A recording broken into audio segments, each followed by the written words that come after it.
नमस्कार मित्रों। आज जो मैंने सब्जेक्ट चुना है वो मैंने तेल पे चुना है कि कौन सा तेल हमें खाना चाहिए और क्यों खाना चाहिए। जैसे अगर हम कार में पेट्रोल भी डलाते हैं तो पेट्रोल ही क्यों डलाना चाहिए, डीजल क्यों नहीं? क्योंकि वो इंजन पेट्रोल जो है वो उस इंजन के लिए बना है या उस इंजन के लिए पेट्रोल ही सूट करेगा। सबसे जो सूट करेगा वो पेट्रोल ही है। उसी तरह से हमारे लिए जो खाद्य तेल है, आजकल काफ़ी वैरायटी है। राइस ब्रान ऑयल भी आ चुका है बाज़ार में जो फैट फ्री है या कहते हैं कि कोई नुकसान नहीं करता, लेकिन क्या कोई फ़ायदा भी करता है या कभी आपने जानने की कोशिश की क्या फ़ायदे कितने हैं? आप एनालिसिस करें। जो भी, मैं ये नहीं कह रहा कि ऑयल के बारे में कुछ भी खाएं पिए, आप एनालिसिस करें कि आपको कितना उससे फ़ायदा होगा या फ़ायदे के साथ आपको कोई साइड इफ़ेक्ट तो नहीं हो रहा है। एक तरफ आपको वो कोई चीज़ फ़ायदा पहुंचा रही हो, दूसरी तरफ नुकसान कर रही हो। तो उसी तरह मैं ऑयल का आ रहा हूँ। ऑयल पे चलिए, मैं ऑयल पे आता हूँ। आपके सामने मैं 2 ऑयल दिखाऊंगा, तो आप सोचिए कौन सा ऑयल अच्छा है दिखने में। एक ही ऑयल है, इसका आप देख लीजिए कलर जो है वो ट्रांसलूसेंट है, ट्रांसलूसेंट ही है, ट्रांसपेरेंट तो नहीं है। और दूसरा मेरे पास ऑयल है ये, जिसमें मेरी पीछे की उंगली भी दिख रही है। ये देखिए, उंगली दिख रही है, टी शर्ट भी दिख रही है। तो ये नियरली ट्रांसपेरेंट है। ये ट्रांसपेरेंट मैं इसको भी नहीं कहूंगा, लेकिन ये बिल्कुल ट्रांसलूसेंट है। दिखने में देखो कैसा लग रहा है, ये जैसे कोई घी हो या क्लाउडी कलर हो इसका। और ये देखिए कितना साफ शुद्ध, एकदम जैसे कोई फिल्टर्ड ऑयल निकला हो। तो पहली नजर में आप क्या देखेंगे, क्या पाएंगे कि ऑयल कौन सा है, कौन सा ऑयल हमें खाना चाहिए। आप कहेंगे कि ये ऑयल इतना साफ है, शुद्ध है, शुद्धता का प्रमाण या जो भी है, दिखने में जो दिखता है वही दिखता है। लेकिन मैं सही बात करूं तो ऑयल जो सबसे शुद्ध है वो ये है, सबसे शुद्ध। क्योंकि इसको हमने बीज डाले हमने और तेल निकाला। बीच में मेरे ख्याल से फिल्ट्रेशन प्रोसेस इसकी रही होगी, तो पेपर फिल्टर से फिल्टर हुआ होगा। अभी इतना मुझे मालूम नहीं है। लेकिन शुद्ध ऑयल का, जो प्योर ऑयल का जो रीज़न है कि हम कैसे पता करें घर में कि प्योर ऑयल है। पहली बात तो ये कि प्योर ऑयल कभी भी क्लियर नहीं दिखेगा, ट्रांसपेरेंट या नियर टू ट्रांसपेरेंट नहीं दिखेगा। उसका कलर हमेशा क्लाउडी होगा और गाढ़ा होगा। आप देख सकते हैं, हल्का सा झाग भी दिख रहा है आपको, हल्का सा बबल्स या छोटे बबल्स दिख रहे होंगे आपको। ये देखें आप, छोटे छोटे बबल्स दिख रहे हैं। तो प्योर ऑयल की खासियत ही है, शुद्ध।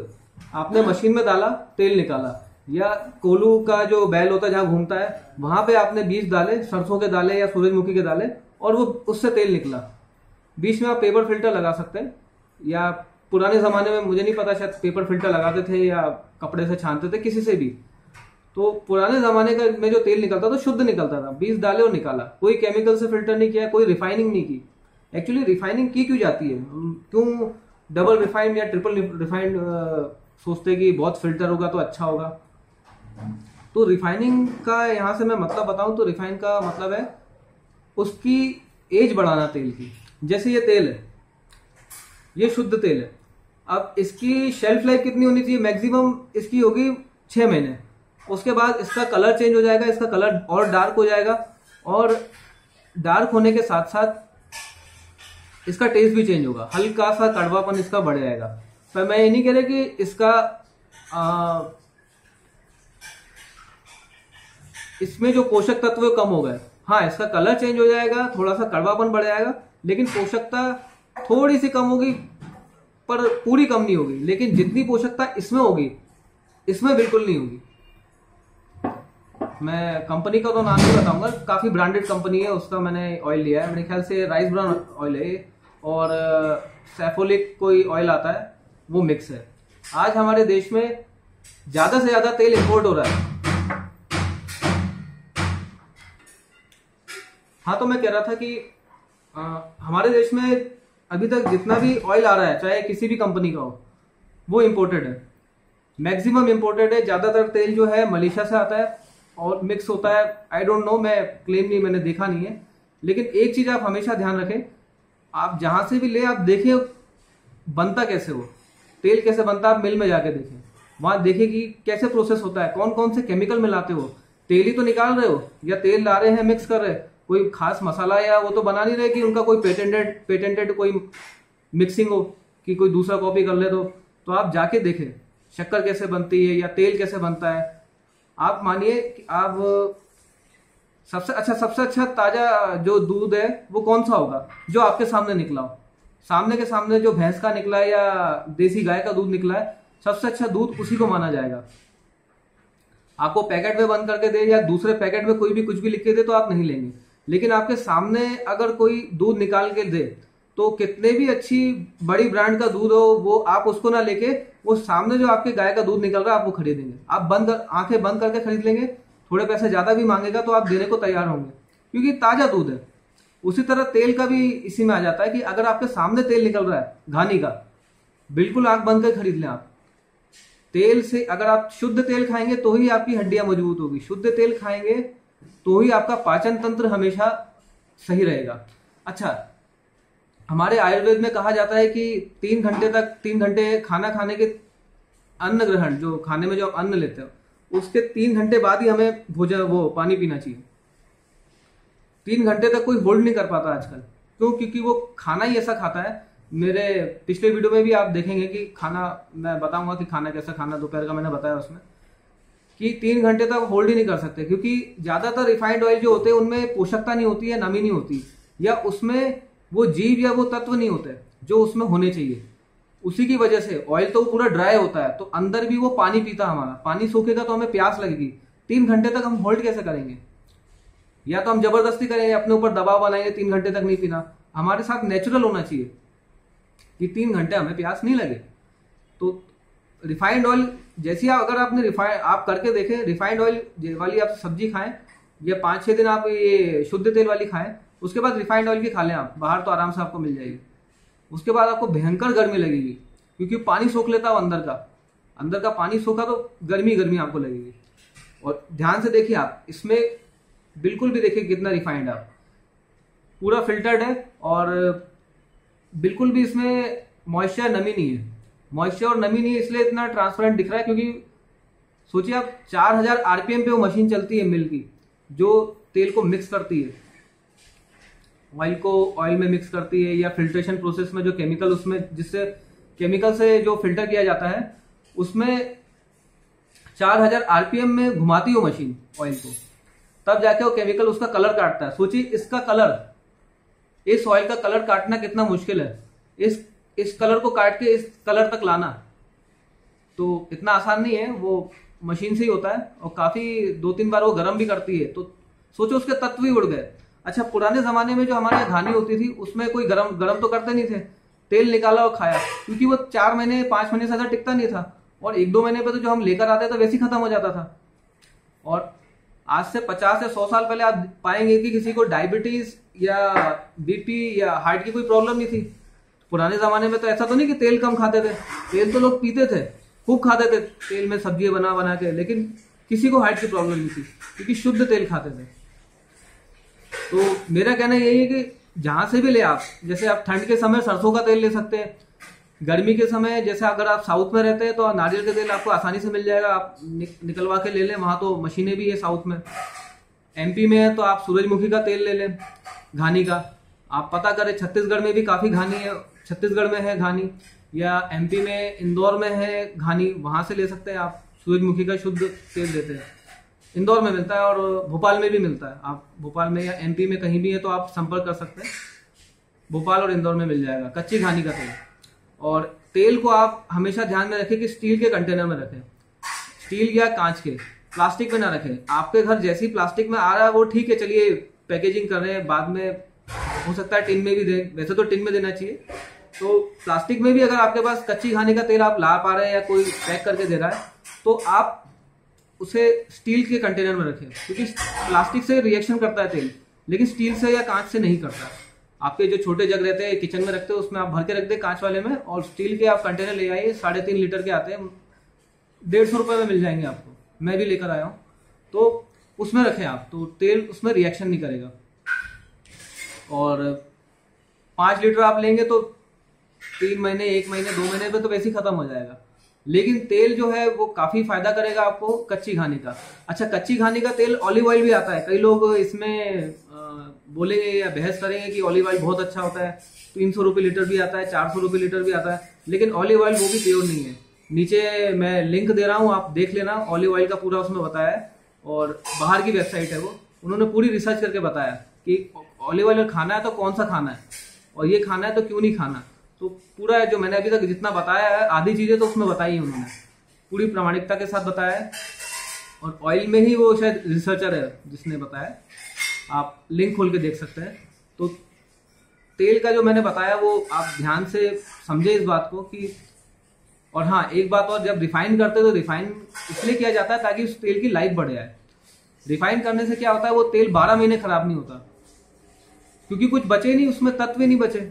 जैसे किसी में नमी या कुछ बची नहीं तो खराब कैसे होगा, खराब होने वाली चीज ही हटा दी रिफाइन करके, अब वो फायदा क्या करेगा, आपको नुकसान ही करेगा। अच्छा, जिस केमिकल से वो फिल्टर होता है वो केमिकल प्योर पॉइजन है, और आप किसी केमिकल से या जहर से अगर आप पानी भी साफ कर रहे हैं तो जहर आप कितना भी अलग करो, थोड़ा बहुत तो वो पानी में रहेगा। ऐसी तेल के साथ भी ये बात लागू होती है कि तेल को भी जिस केमिकल से आप प्रोसेस कर रहे हैं, फिर उसका कलर काटने के लिए, अच्छा दिखाने के लिए, थोड़ा तो उसका अंश उसमें रह जाएगा।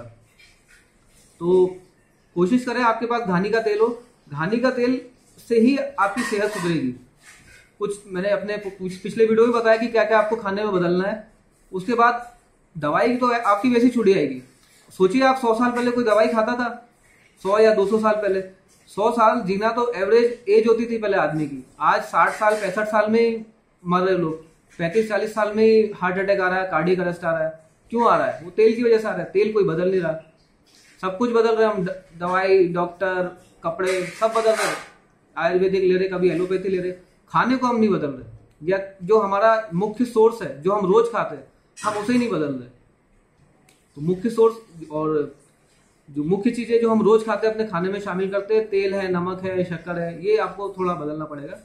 तो तेल में और कोई जानकारी जो मैं आपको बताता हूँ, मैं कौन सी और दे सकता हूँ। अच्छा हाँ, तेल निकालने की मशीन भी अवेलेबल है, वो भी आप पता करें, मुश्किल से 18,000 की मिलेगी आपको। उसकी भी अगर लिंक होगी, वेबसाइट होगी तो मैं बताऊंगा आपको। आप उससे तेल निकाल लें, आप डालें, सूरजमुखी के बीज डालें, मिल जाएंगे आपको। मेरे ख्याल से 200 रुपये किलो रेट चल रहा है, या जो भी उससे कम रेट हो। आप सूरजमुखी के बीज लाएं, तेल निकालें, आप खुद ही देखें कि उसका कलर ऐसा आ रहा है या उसका कलर ऐसा आ रहा है। आप मशीन से निकालें, आप टेस्ट करके देखें, हल्का सा कड़वापन लगेगा आपको शुद्ध तेल में, हल्का सा। अच्छा, शुद्ध तेल में भी सबसे अच्छा तेल जो माना जाता है वो सूरजमुखी का है, क्योंकि पूरे सूरज की पूरी धूप मिली उसे, मूंगफली को नहीं मिली। और मूंगफली का भी मैं आपको बता दूं, सूरजमुखी के तेल की आप खली भी खा सकते हैं, लड्डू बना के या मिक्सचर बना के, लेकिन आप मूंगफली की खली नहीं खा सकते। मूंगफली का तेल निकालने के लिए जो जिस तरह की मूंगफली यूज होती है वो खाने लायक नहीं होती, वो तेल छोड़ती है, कीड़े भी लगे होते हैं। सोचिए उन कीड़ों का भी तेल निकल जाता है। तो ये बात ध्यान दें आप मूंगफली। और अगर आप प्योर शाकाहारी है तो मूंगफली का तेल तो बिल्कुल ना खाएं आप, तिल का खा लें, सूरजमुखी का खा लें आप तेल, सूरजमुखी का इस्तेमाल में लें, या सरसों का लें, सरसों का ठंड में लें, या आप कश्मीर या उस तरफ रहते हैं ठंडे इलाके में तो आप सूरजमुखी का तेल खा सकते हैं, गर्म रहता है, बढ़िया, काफी फायदा करता है। घानी का तेल सूरजमुखी का काफी जगह मिल जाएगा आपको, लेकिन नहीं सॉरी, घानी का तेल आपको वो सरसों का काफी जगह मिल जाएगा। सरसों का लेना आपको ठंडे इलाके में, क्षमा करें मुझे अगर कुछ गलत कह दिया। तो इस बात का आप ध्यान रखें। और क्या मैं बोलने वाला था आपको, कलर का मैंने आपको बता दिया है कि कलर हमेशा ट्रांसलूसेंट रहेगा, विस्कोसिटी जो गाढ़ापन है वो तेल में ज्यादा रहेगा। और हाँ एक बात और कि इसका जो टेम्परेचर है, स्मोक टेम्परेचर, आप जब कढ़ाई में गर्म करेंगे तेल को तो ये देर से धुआं छोड़ेगा, और जबकि ये वाला तेल, ये धुआं जल्दी छोड़ेगा। क्यों छोड़ेगा? क्योंकि इसमें मॉइस्चर ज्यादा है। और तेल का इतिहास आपको मालूम ही है कि पहले सब घानी का तेल ही खाते थे, कोई मशीन या मिल या कोई प्रोसेसिंग तो नहीं थी। हम लोग सब बोलते हैं कि पहले के लोग बीमार नहीं होते थे, पहले के लोग बीमार नहीं होते थे, लेकिन हम खाने पे तो ध्यान ही नहीं देते पहले के लोग खाना क्या खाते थे। आप जड़ तक जाए, कहीं भी जाए तो उसकी जड़ तक जाए, जड़ तक पहुंचेंगे तो ही आप बीमारी को खत्म करेंगे। बीमारी आती शुरू ही जड़ से होती है, वो जड़ ही आप पौधे की अगर आप जड़ तक पहुंच गए, दोबारा पौधा उगेगा ही नहीं, वो आपने उखाड़ दिया तो। ऐसी बीमारी का है। आप बीमारी को पनपने के लिए वो दे ही नहीं, सोर्स ही मत दे, तो ही आप ठीक होंगे। सोर्स अगर आप दे रहे, रिफाइंड ऑयल खा रहे हैं, या रिफाइंड, शक्कर भी रिफाइंड है, तेल भी रिफाइंड है, नमक भी रिफाइंड है, तो अगर आप वो सब खा रहे हैं तो नुकसान ही करेगा।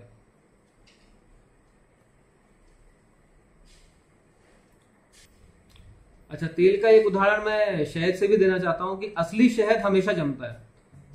आप इंटरनेट पे सर्च करें, असली शहद हमेशा जमेगा, और रिफाइंड जो शहद होता है वो नहीं जमेगा। क्योंकि जो एजेंट्स होते हैं शहद को जमाने के, जब छत्ते में से शहद निकाला जाता है तो उसका जो मोम होता है, थोड़ा बहुत मोम रह जाता है उसमें, वो उसको पूरे शहद को जमा देता है। अगर आपने छत्ता किसी ने तोड़ा, आप सामने टूटते हुए देखे, मच्छरदानी आप पहन लें, और उसके बाद जहां टूट रहा है वो निकलते हुए शहद देखे आप, ताकि कोई मिक्स नहीं करे जब छत्ता तोड़ रहा, तो वहां जब आप देखेंगे तो वो शहद जब आप अपने पास रखेंगे तो इसको एयर टाइट रखें। जैसे ही आप उसमें खोल दे, उसको थोड़ी देर हवा लगने दे, और कुछ दिन बाद देखेंगे वो शहद जम गया। वैसे तो अक्सर ठंड में ही जमेगा, क्यों? क्योंकि वो एजेंट जो उसमें मोम रहता है वो जमा देता है पूरे शहद को। तो रिफाइंड शहद में क्या होता है, जो हम बाजार में देते हैं कि ये तो जमता नहीं है, बहुत अच्छा प्योर शहद, एक्चुअली उन्होंने वो सब हटा दिया उसमें से, वो वैक्स भी हटा दिया। उस वैक्स की वजह से जो जमना चाहिए शहद वो जमता नहीं है। तो रिफाइंड शहद भी देखेंगे तो वो भी ऐसा चमकदार होगा, ये होगा। और जो आप घर के सामने छत्ता तोड़वाएंगे, वो शहद भी देखना आप, ये ऐसे ही होगा, ट्रांसलूसेंट कलर का। तो जितनी भी नेचुरल चीजें हैं वो अपने नेचुरल, उनकी अपीयरेंस नेचुरली होगी। और जितनी भी आर्टिफिशियल चीजें, जैसे आपने देखा होगा मेकअप करने के बाद आदमी कितना चमक उठता है एकदम, जैसे इससे अच्छा सुंदर तो हो ही नहीं सकता, लेकिन वो मेकअप से हुआ है। उसका शुद्ध चेहरा जो होगा, पूरा मेकअप हटाने के बाद ही आपको पता चलेगा वो कितना सुंदर है। नेचुरल जो अपीयरेंस है, तो नेचुरल अपीयरेंस वाली ही जो चीजें हैं वो खाएं, आप देखें। और इसके अलावा और कोई जानकारी, बस मुझे इतना ही बताना था तेल के बारे में। और एक बार फिर मैं रिपीट कर देता हूँ अपनी बातें कि 12 महीने आप सूरजमुखी का खा सकते हैं। ठंड में आप सरसों का भी ले सकते हैं तेल, हमेशा ठंड रहती है तो सरसों का तेल खाएं, कोई प्रॉब्लम नहीं। कच्ची घानी का खाएं, और कोशिश करें आपके, एक बार आप देख के आ जाए कहाँ निकलता है। अगर कोई आपको मिल में घुसने नहीं दे रहा है, या परमिशन नहीं है, या परमिशन ले, अगर तब भी आपको परमिशन नहीं दी जा रही मिल में, तो समझ जाए वो जहरीला ही होगा। और तेल ही निकाल रहे, कोई क्लासिफाइड कोई प्रोजेक्ट तो है नहीं वो कि एकदम टॉप क्लास का बना रहे हो, कुछ तो बता नहीं सकते, या पेटेंटेड है या जो भी। तो आप जाए, ये सब बनते हुए देखें तो ही आपको यकीन होगा। और बनते हुए देख रहे तो पूछे आप कि क्या केमिकल मिला रहे, क्यों इसको गर्म कर रहे बार बार। सोचिए आप बार बार किसी चीज को गर्म करेंगे तो तत्व ही जल जाएंगे उसके, बचा क्या उसमें? कुछ भी नहीं बचा, वो तो पानी है। और इसके लिए आप राजीव दीक्षित के वीडियो भी देख सकते हैं। तो इतना ही था आज के लिए, और फिर मैं आगे और बताऊंगा आपको। तब तक के लिए नमस्कार, थैंक यू, धन्यवाद। और अगर आपको पसंद आया हो तो, या आपको कुछ फायदा हुआ हो, तो आप सब्सक्राइब भी कर सकते हैं चैनल पे। Thank you.